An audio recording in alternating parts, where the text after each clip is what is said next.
मंच पर रो पड़ा मंत्री। क्या 2027 के चुनाव का इमोशनल गेम शुरू हो गया? आंसू, बाइक रैली और बड़ा संदेश। संजय निषाद ने बदल दी यूपी की सियासत। रोते हुए नेता का संदेश, क्या निषाद वोट बैंक का बड़ा खेल शुरू? नमस्कार, आपका बहुत बहुत स्वागत है कंटाब न्यूज पर। मैं हूं कात्यायन। उत्तर प्रदेश की राजनीति में 2027 विधानसभा चुनाव को लेकर हलचल अब खुलकर सामने आने लगी है। रैलियां, बयान, गठबंधन और भावनात्मक अपील सब कुछ तेज हो चुका है। और इसी बीच गोरखपुर से एक ऐसी तस्वीर सामने आई जिसने सियासत को भावनाओं के रंग में रंग दिया है। मंच पर एक कैबिनेट मंत्री फूट फूट कर रो पड़े। यह कोई सामान्य घटना नहीं थी, बल्कि इसके पीछे छिपा है एक बड़ा राजनीतिक संदेश। हम बात कर रहे हैं संजय निषाद की, जो उत्तर प्रदेश सरकार में मंत्री हैं और निषाद पार्टी के प्रमुख भी हैं। गोरखपुर में आयोजित एक कार्यक्रम के दौरान जब वह मंच पर पहुंचे तो अचानक उनकी आवाज भर गई और फिर वह भावुक होकर रो पड़े।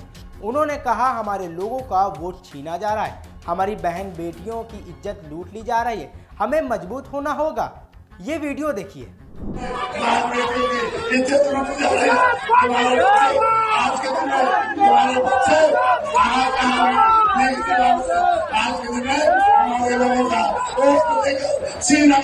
हमारे बच्चों को हमारे लोगों की इज्जत लूटी जा रही है। मैं तो इतना कहूँगा, खड़ा हो जाओ अपने बात, अपनी पार्टी खड़ा करो। क्या खड़े हो जाओ कुर्सी से, अपने खड़ा हो जाओ, पार्टी खड़ा करो।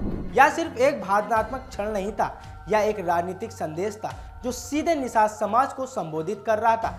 राजनीति में जब नेता भावुक होते हैं तो उसका असर सीधा जनता के दिल पर पड़ता है, और यही इस पूरे घटनाक्रम की सबसे बड़ी खासियत है। इस घटना से ठीक पहले संजय निषाद ने 2027 विधानसभा चुनाव का शंखनाद भी कर दिया था। गोरखपुर में 3000 बाइकों की एक विशाल रैली निकाली गई। खुद मंत्री बुलेट बाइक पर सवार होकर रैली का नेतृत्व कर रहे थे।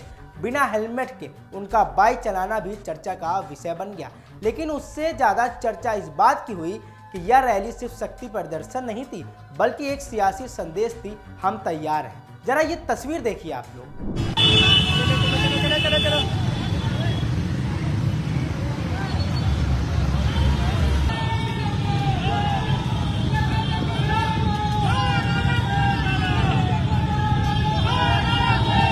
अब सवाल उठता है कि आखिर इस पूरी कवायद का मकसद क्या है।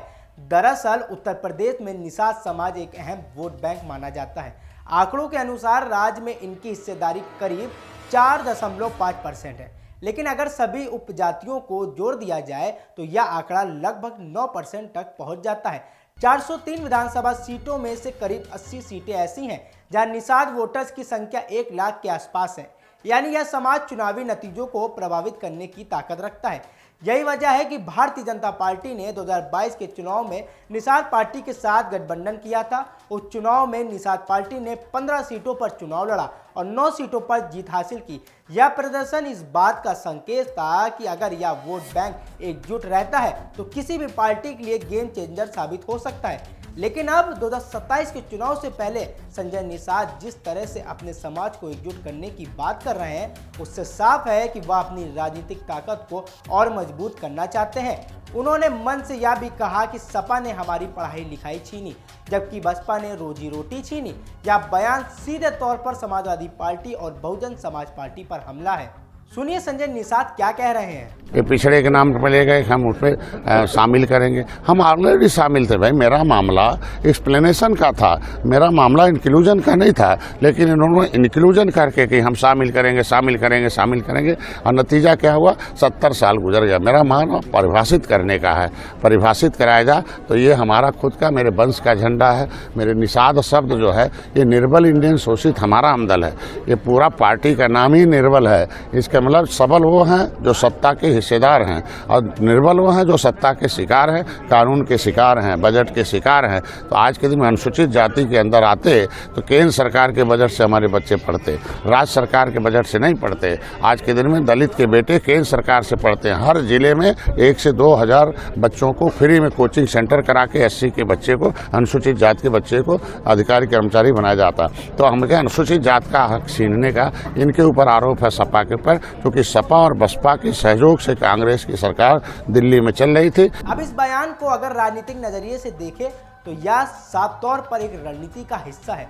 वह अपने समाज को यह बताने की कोशिश कर रहे हैं कि पिछले समय में उनके साथ अन्याय हुआ है और अब समय आ गया है कि वह अपनी ताकत पहचाने। इसके साथ ही संजय निषाद ने एक और बड़ा मुद्दा उठाया, निषाद समाज को अनुसूचित जाति SC में शामिल करने की मांग। उन्होंने कहा कि इसके लिए वह 4 बड़ी रैलियां करेंगे। यह मांग नई नहीं है, लेकिन चुनाव के करीब आते ही इसे फिर से जोर शोर से उठाया जा रहा है। आप लोग ये भी सुनिए।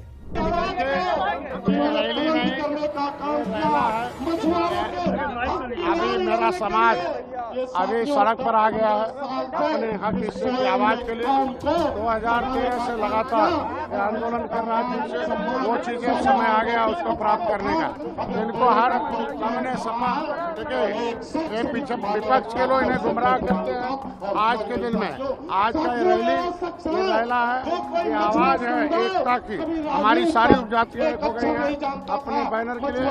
जिनको गुस्सा है कि जो जिनको 70 साल सत्ता में रखे, आज जब हम उनका बेटा सदन में बोलता है उसे बोलने नहीं देते हैं। इसलिए ये जनता विरोध पर आ गई है कि जिन लोगों ने हमारा हिस्सा खाया है उनको गांव से भगाओ और फिर अपने बच्चों का हिस्सा पाओ। अब जरा इस पूरे घटनाक्रम में शामिल अन्य नेताओं पर भी नजर डालते हैं। इस कार्यक्रम में ओम प्रकाश राजभर और आशीष पटेल की शामिल होने की बात भी सामने आई। यह दोनों नेता भी अपने अपने समुदाय में मजबूत पकड़ रखते हैं। ऐसे में इनका एक मंच पर आना यह संकेत देता है कि आने वाले चुनाव में छोटे छोटे सामाजिक समूहों को एकजुट करने की कोशिश तेज हो गई है। यह एक नई तरह की राजनीति है, जहां बड़े मुद्दों के साथ साथ छोटे छोटे सामाजिक समीकरण भी अहम भूमिका निभाते हैं। हर पार्टी अब यह समझ चुकी है कि सिर्फ बड़े वादों से चुनाव नहीं जीते जाते, बल्कि हर वर्ग हर समुदाय को साधना जरूरी है। अब अगर हम इस पूरी कहानी को जोड़कर देखें तो 3 बड़े पहलू सामने आते हैं। पहला, भावनात्मक राजनीति। जब एक मंत्री मंच पर रोता है तो वह सिर्फ अपनी बात नहीं कह रहा, बल्कि वह अपने पूरे समाज की भावनाओं को व्यक्त कर रहा होता है। दूसरी, शक्ति प्रदर्शन। 3000 बाइकों की रैली यह दिखाने के लिए काफ़ी है कि जमीनी स्तर पर संगठन कितना मजबूत है। तीसरा, चुनावी रणनीति। SC में शामिल करने की मांग, सपा बसपा पर हमला और गठबंधन की मजबूती, यह सब 2027 के चुनाव को ध्यान में रखकर किया जा रहा है। तो क्या यह सिर्फ एक रैली थी या फिर 2027 की बड़ी तैयारी की शुरुआत? अब सबसे बड़ा सवाल यही है कि क्या रणनीति सफल होगी? क्या निषाद समाज एकजुट होकर एक ही दिशा में वोट करेगा? और क्या गठबंधन की राजनीति इस बार ही उतनी ही कारगर साबित होगी जितनी 2022 में हुई थी? राजनीति में भावनाएं, समीकरण और रणनीति तीनों का सही संतुलन ही जीत की कुंजी होता है। संजय निषाद ने अपने तरीके से यह संतुलन बनाने की कोशिश शुरू कर दी है।